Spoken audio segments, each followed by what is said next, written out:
All right, hello, welcome in this different format. Now we're going to do a show review. So first, I want to apologize for the quality of the video. I know I've been saying that in improv you have a lot of bad quality video. I know it's a bit shaking and the sound is not that great, but you have subtitles and I hope that you will get to see it. I put the video in another, the show in another video. So it's 30 minutes long approximately. It's a good show, so that's why I wanted to show it to you. And I am today with Graeme, my fellow improviser. Hello, internet. Thanks for inviting me onto the show. Yeah, I'm looking forward to it. And I'm inviting you to the internet, and that's great. And yeah, actually we've been doing that show for now 2 years. 1 year of practice, and 1 year just doing a lot of show. And this is the first time it's going to appear online. Yeah, the first time I did that online, I'm happy. I want to do more of that.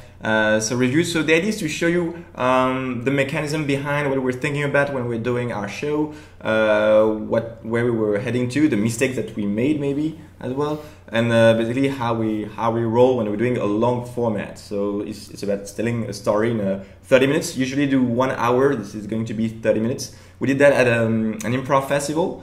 And yeah, people liked it a lot, I think. I hope so. Okay, so let's dive into it. So, alright, the famous introduction. Yeah, there's something about introduction and shows like once you have something clean yet energetic. A lot of shows that we see that it's a bit messy. We had this little choreography together. So I get the idea just to energize the audience and to give the feeling of, okay, you're in good hands. We know what we're doing. Being competent on stage and showing what we're going to do is going to be great and neat, etc. Yes, that is the one part of the show that is rehearsed, I guess. Yes. Yes, and we worked a lot on that. Actually, it lasts, I think, something like 3-4 minutes. But it took a lot of work for us to get that, to have this ping pong work where, okay, I talk, he talks, you talk, you give me back the lead, etc. And about doing something when the other one is talking. So actually we're doing a lot of things and it took us some time. Okay.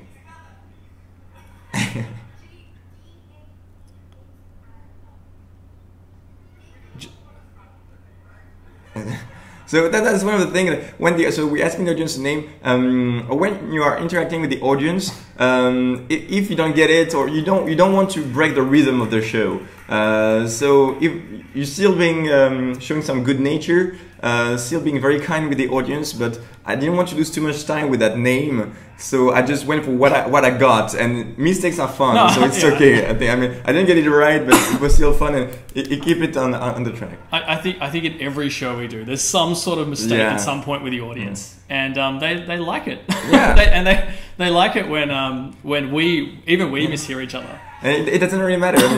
You're still connecting with the audience and asking them for something, and you're building something together, so it can be even better. There, I made a mistake again. I heard his heart, and I heard his heart. His heart, yes, that's heart. right. That's right. So yeah, that's so that's. But the thing also is because it's hard. I couldn't do anything with that. I think somehow I was really ready for a trait, a feeder. Once again, we could have gone, no, it's hard, no, something more. No, not gonna waste time, just go directly for something. I think it's perfectly okay to misunderstand the audience, even a little bit intentionally, if that will make the show better. But I did it a lot. This is like my third mistake, like in 2 minutes, where I had a problem like understanding sociopath. But what did they say? Do you remember? Sociopath. They said sociopath. But I understood like social animals, something like that. Social. Right. I didn't get the last part, but I got it. So introducing the concept with the props. Right. So we give each character a prop in the show. Yeah. And so you can't see the props here, but we've actually got a series of different props, all sort of weird, wacky props along the front row, which we ask the audience to run out and give us. And there's one prop associated with a particular particular character, which is what we're talking about here. And we're very happy because we had a lot of brand new props, because we get really quickly bored, because when we use props we know how to use them after a while and the tricks. But now when we have new ones, it's really exciting even for us. And I think that's something you know, they say a good format, a format that can do 300 times without being bored. And I think that's what we still managed to achieve with the Story Machine. So this little skit here where we run in and grab a prop from the audience is something I love doing. I love running up to the audience and being like, give me a prop. You know, I see that all the people in the front row like freak out a little bit as they realize, oh shit, I actually have a job. I have to actually give something to these guys on stage. Really involved, they're really with you. And then that we broke a prop. So once again, mistakes and broken things. So then we broke the earth, and I said, okay, nice Pac-Man. So just rehabilitated it somehow, and that's it. It's about mistakes, and that's what makes, you know, the spiciness and the individuality of the show. And then introducing the plot device, which we totally didn't completely use. Forgot Spoiler alert, because we were having so much fun, everything was going fine. And if the format is, I mean, if the show is good, you can throw the format out the window as long as it's good. Okay, so now so I'm starting, and here when I'm doing this, I know I have to set up the platform, and I think I managed to set up in like 5-10 seconds. So you know where I am. I just came out of jail. I'm in the street, and now I'm gonna look for an apartment. You know who I am. I'm an ex-convict. I'm on the loose. You know what I'm doing. I'm looking for a place to hide. And you know when I just escaped. And I'm already and the relationship now we're going to establish is almost already there, because we don't know maybe what's going to happen, but for sure there will be some conflict right here. So what were you thinking when you're coming on stage? So I think like what both of us did is when we came on, we just like gave ourselves some really strong physical action. Right. So I just started coming on and just playing the guitar in a weird way, and I let that set my character as being this sort of like laid back, cool, like slightly sleazy dude, right? So I let the physical characteristic I gave myself set the character. And here when I said hello, so I said it with a feminine voice, and that was an actual mistake. Oh, right. I realized, shit, like, I want to pretend to be a woman, but I can't because I'm a dude. So like, that's stupid. I was saying this mistake I used, and then I'm using the prop to make fake boobs, and that's the little mistakes don't cancel your mistake. Just roll with it. So now that's it. I have a feminine voice, and he didn't go like, hey, no, you're a dude. Graeme totally played with me in that sense. He was like going like, okay, now I see you as a woman. So that he really rolled with me in that way. Yeah. Jetro. I love that my character here is he's so sleazy that he's even prepared to accept a man dressed up as a woman. Yeah. He tricks himself. He's so desperate. And that's the thing. I think the audience is okay. They can accept it. They can accept it. They they are playing different props. So like a little bit of boobs and you're a woman, even if you're a dude. And it's okay. I don't think it was in fun for the audience. Where is my butter? And in there we're sticking to, I was saying, I want some butter, I'm your neighbor, and you stick to it, stick to it. Yes, that's right. Yeah, it was like, I'm just coming over to borrow some butter, that's right, yes. Now I'm just playing the character like being stressed, so I'm giving Graeme the chance to do a thing, which he's doing very well. He's setting up what we call this time bomb. So he wants to give me a glass of water and with something extra. And that's time bomb. It's perfect because this glass of water is still in the corner of our mind. And now we change the next beat, because I think it was a bad time. I take the risk of revealing myself, because we have been playing with that for long enough. And now look, Graeme's reaction is just so great. Like he's scared. It's an honest reaction, the best one you can have. So we're using now like a total status reversal, basically. And yet still, although I'm lower status here, we still have this time bomb, like you were saying a moment ago, right? There's that. Oh, so now a flashback? Flashback. We're doing the flashback with the you know who I am. And that's exposition scene. That's really like to expose the character. So I'm taking this prop. It's a glass. So okay, I'm at the wine fair now. And some people say never do a reporter scene. It's bad. It's the worst thought. Here it's okay because it's a short scene and it's about exposing who he is. So he's coming, and this billionaire thing just came up. So here it's really like we know that roughly where the scene is going to go. Now it's all about acting it and just showing the characters how he has something about billionaires. He wants to kill them all and trap them. So we're trying to make it as big as possible. And then what is funny that when we come back, we're changing characters, and I think the audience likes that because we need to. The hardest part is mimicking each other's physicality, but it was not very identified before. But it was more like the way we were playing, not so much in the physicality. I think yeah, the props help a lot. And that's when I think one of the biggest contribution of Graeme in that show, because the biggest problem we have in that kind of scene is we need to give a proper objective to the high status, to the bad guy. And the thing is, if you just want to get his place, why doesn't he just kill him, cut him in half, and throw him away? You know, you must have something more. And there, I talk about the gig. It was a joke that was in the scene, so we're not gagging. And you used that. So really, that little joke I did was actually the starting point of something else. So now he wants to help me with the gig. So he's really connecting the two characters. So when actually I'm doing this, inside I was like, oh, thank you so much, Graeme. Thank you so much, because now I know that we are on track. We need to have an objective on each other. That's right. So what is the objective we have on each other here? So I'm trying to get you to go to... My objective now is going to switch, because at first I would just want you to go, which is a bad objective, because if I just want you to go, then the scene is over. Now I want you to help me get that gig. And now you know that if you help me, you're going to get my place, or I'm going to help you out to stay. Yeah, cool.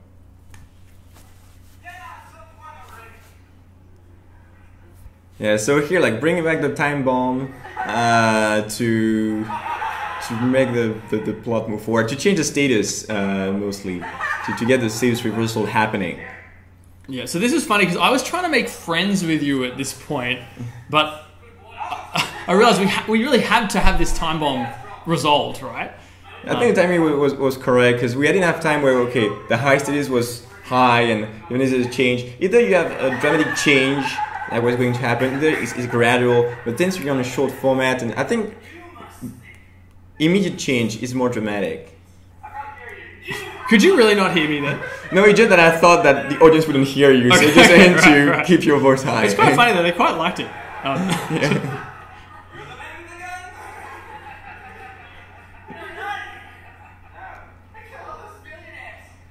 It's good, like you brought back the billionaire thing to really, what is the objective? It's money. So I'm trying to justify that what I want is money. Because it wasn't that clear. It could have been ideological. I probably could have made that clearer earlier in the previous scene. But given that I didn't, that's okay. I'm just justifying it now. And now the song is really like to trigger the GHB, because we're talking and trying to find how we can bring this reversal. You want to join in? I want to join in, but it's way too complicated. And so I'm like, that's fine. I'll just. So I think what you're trying to do is a classic game where you sing together. So another game that you can bring in a long format. Yeah. But not for this sort of song. It with too many words. I think I was struggling too much already, so I needed to focus. And there. So there now, I know that I have to call the police. I'm supposed to give it to the police. But if I do that, I'm solving the problem and at the end of the story. So I cannot do that. Fortunately, you gave me before this idea that I want the paid gig and you can help me for that. So that's why I can hesitate and go back and say no and keep the relationship going. That's right, that's right. And that's great. So your character has a conflict, right? There's two objectives. One is for your safety, but in the end, the objective that matters more is like, I want to be famous, right? I want to get this gig, right? Exactly. So he decides in the end not to call police, right? And now it's good time for me to move on because I need an ellipse so we can wake up and change the relationship. So I think the first prop I can have that threw a lot of me. And I just called back. I didn't need to invent anything. What we had before was a reporter, so I just went back the reporter. And actually somebody threw the gun at me, and I don't know if you can see, but I kicked it to you and you got it. So so I've actually got the gun. So I've come on as a new character, and you know that because you saw me take the gun. Okay. So that's where like you play this interesting characters. That's really a great way to establish a new platform and make it interesting. You take a character like the commissioner, who's supposed to be like a hard ass, etc. But he made it a scary one. So you take a trait that is like really obvious and you change it to something counterintuitive. As long as everything else around it is still obvious and consistent, then you can do it. So you've got it comes across a bit of a contradiction in a way because you're giving me these characteristics like I'm a boxer and I'm a commissioner, but yeah, my response to that is I create a bit of like an abrasion between those two things, which makes comedy in some ways. Yeah. And I think it's also to keep you in the circle of expectations, like still quite relatable and believable, but you bring that, so you bring the crazy, and I bring a bit of the basis of reality, and that's how it works well. So there, we had two different worlds, and we didn't know really where to go, and I'd say to give up on my idea to follow you. So I use that prop, I justify the prop, and then I move on to the next idea. Well, and then I've given up on my idea of the dogs. Yeah. And so now our two realities have converged. Yeah. Right. So cancel your ideas if that helps the movie, the story to go forward. Sometimes, I think there was a little bit of missing mislistening there, where we had cross paths, right? We didn't quite connect.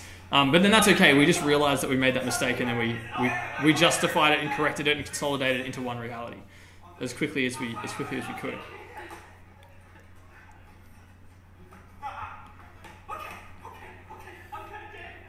All right, and now once again you give an objective to the commissioner. Like he wants to get the guys, so he doesn't want to get fired. And now we go back to the other scene. So we have established an antagonist, roughly their plan. And now we can go back to the main characters and play this status reversal.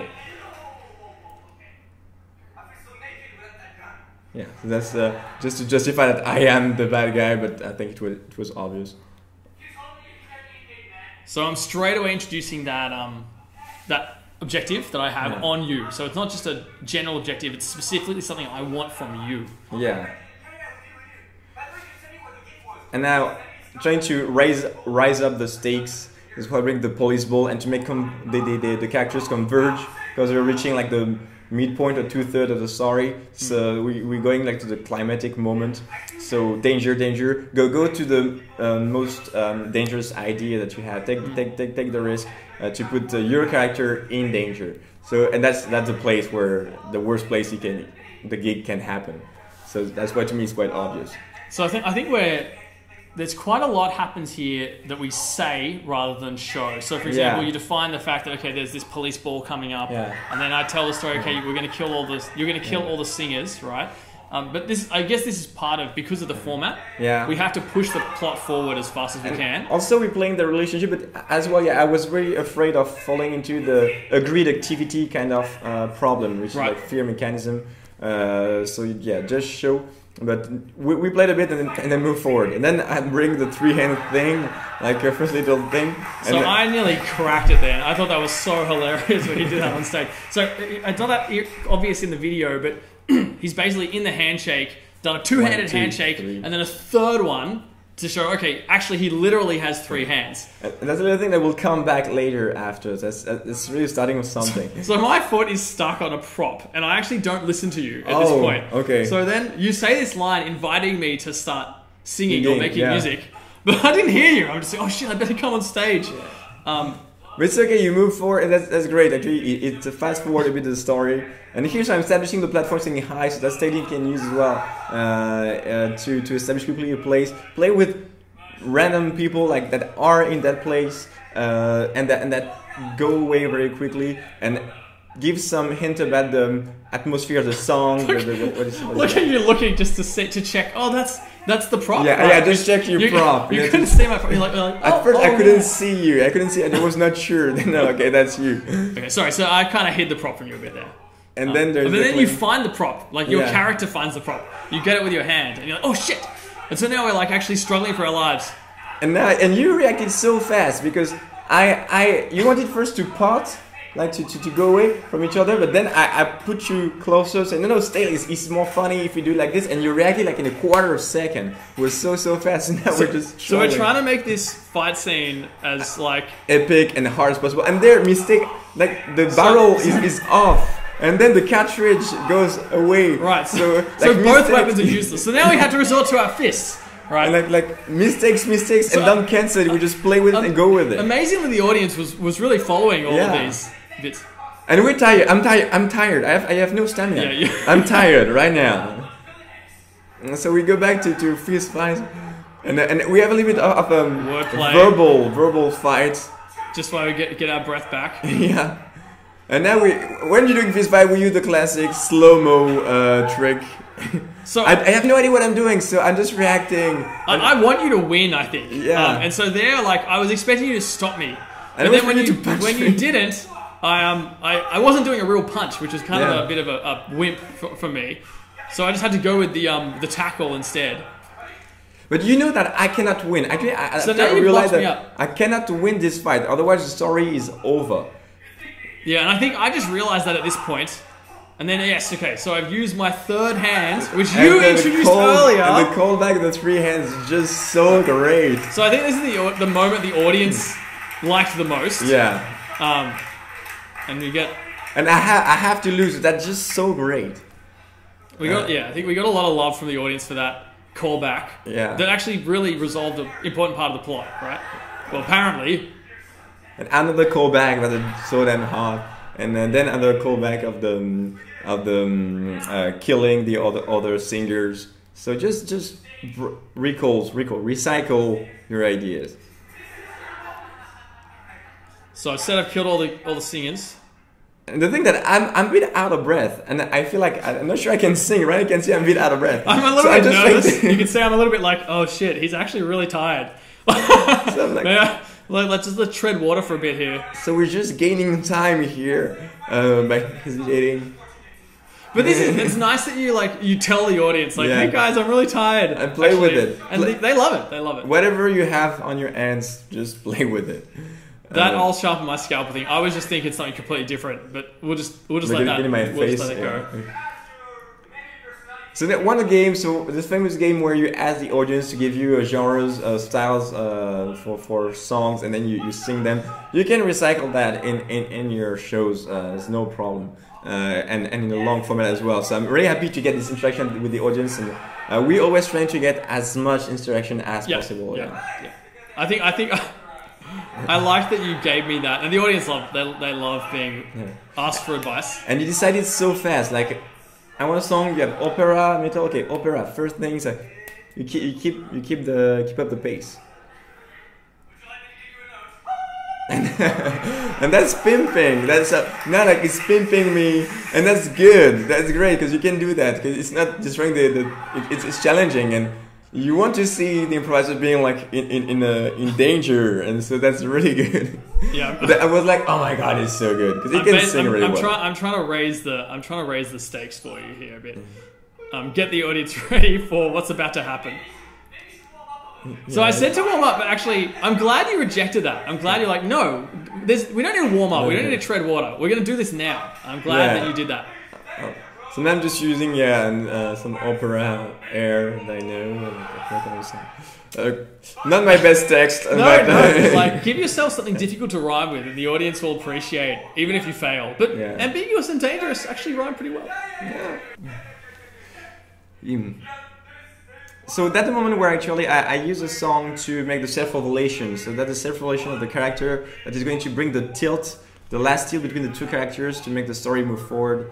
And realizing that, okay, I'm remembering everything I want, what I don't want. And actually I want to be the good guy, and I will take the most dangerous decision I can take here, which is revealing his identity and put my life in danger here. So this is funny because I'm actually trying to conclude it by making us friends, but you end up actually taking the complete opposite direction, and betraying me actually, right?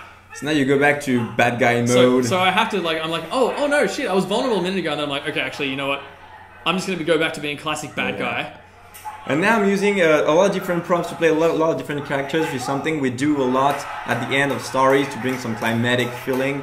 Where a lot of different characters, so we show the stakes, and this is a bit of a set piece where we just have 4 or 5 different random characters come on, say one line each. We introduce a whole lot of different props, bit of audience interaction. Exactly, a lot of audience interaction because suddenly you're like, okay, go. So now they get really to give them this. I wanted to give you that prop, okay, because we cannot bring too many characters in the story. Yeah. So we just bring a lot for one lines to play with the audience. So now the gun is on my right hand, but I put in my left hand for the stage position. Some self-direction there. Yeah. So I at first... And I bring back the two bellies thing, which is the third time, so I was really happy. 3 times the theater, 3 times we made that trickle. So that was... Right, sorry. Great that was a slow-moving bullet, but I thought I was pretty good. Pretty good. So I decided to end it because we had enough fights for that show, so so I decided to you reload with the second clip. Okay, so yes, I was really pleased that you at some point you need to solve your problems. Yep. Yeah. Just throwing in a bit of a police brutality joke there. Thanks for that, Arno. Yep. Engaged artist, you know. Yep. That's what theater is for. And then at the conclusion, quite a Shakespearean one. Because you wanted to sing, actually. Yeah, I wanted to sing. Yeah. So I got my little poem. Well, I didn't really sing here. It's more of a epic sung poem, epilogue poem. Yeah. It was nice, very nice ending, really climatic again. We didn't have a proper atonement where we solve the relationships and blah blah blah and see what happens after. We were a little bit late in that show because in the festival we were the last show, so people were telling us, okay, you're done. So it was not 30 minutes, but more like 25 minutes. It's okay. It was okay. I think it was an extremely fast-paced show plot-wise. Yes. We just went scene to scene to scene to scene, and didn't spend so much time developing the physicality or really characters. Or the characters. Yeah. I'm still not very happy about the acting because I was a bit second degree, and that's not good. Yeah, I felt about the same for my own acting. But I think, on the other hand, our energy level was really high. Yeah. Lots of audience interaction. Lots of fun. So for a short show, I think, we got a lot of love from the audience, and I think that's something. So I think all in all, I was pretty happy with the show. Still a few mistakes with the physicality, the acting, and the fact that we didn't bring back we didn't use the moment where we're supposed to go to the apartment because you have the lead. We canceled that to move forward in the story. We were driving the plot so fast. There were a few sort of character relationship moments that didn't make sense. So the relationship between our guitar player and the sociopath, that relationship swapped statuses so many times. And the justifications were maybe not as strong as they could have been. Yeah, it was not very realistic, but I think we're having fun, and the audience bought it because we really went full on with that idea, and so the audience just followed us, and I don't know, we got a lot of love for the fight scenes. Fight scenes are great. Fight. Do fight. Well, thank you very much. Thank you, Graeme. Let's do another one sometime. Let's do that again. Maybe not the 1 hour one, maybe just the best bits. Something like that. Great. Of one of our shows, of other shows maybe. But thanks for this review. We hope that you learned a few things that helped you maybe. See you. Thank you, Graeme, and see you. Thanks, Arno. See you next one. Great. Goodbye. Goodbye. Something is not right.